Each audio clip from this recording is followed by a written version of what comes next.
itu tidak bisa dihapuskan itu sejarah Aceh. Ibu tegas kalinya menyawa gam dominan. Banyak bak peng beraya surum. Lagi pukul mau.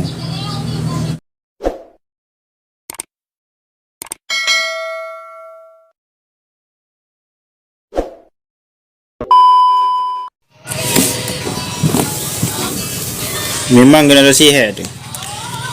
Tapi kelong ikah anggota dewan kayu ya pubereh masalah rumah gedung balung. Tapi ikah long gubernur. Tapi kelong wali nanggro. Malik Mahmud pukul saya berai buat. Kui puga enak, kui bulat-bulat ente. Mai hantan ko ya pap mai ju kude ji luar nanggro kude. Bayak cuma ciwa kena waje. Balung kayu pubereh rumah gedung. Tipun yaya yang kaji ke dewan pi pi pegahabanan.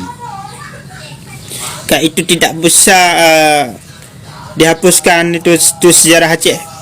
Ibu tegas kalinya menyawa gam dominan. Banyak bak peng beraya surum. Lagi pukul mau. Nah Malik Mahmud oleh negara putra petet nah pak ma nyan hai biki.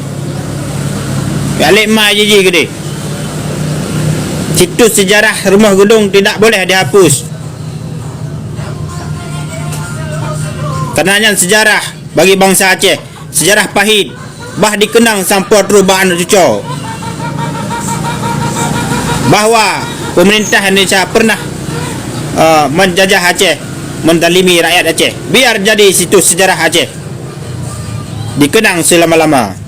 Itu tidak bisa dihapuskan. Ilong pula, pulung dewan, pulung gubernur, pulung wali nanggro. Bereh masalah rumah gedung balung. Itu sejarah. Nyan kapasitas wali nanggro. Kelung. Bangai perugub.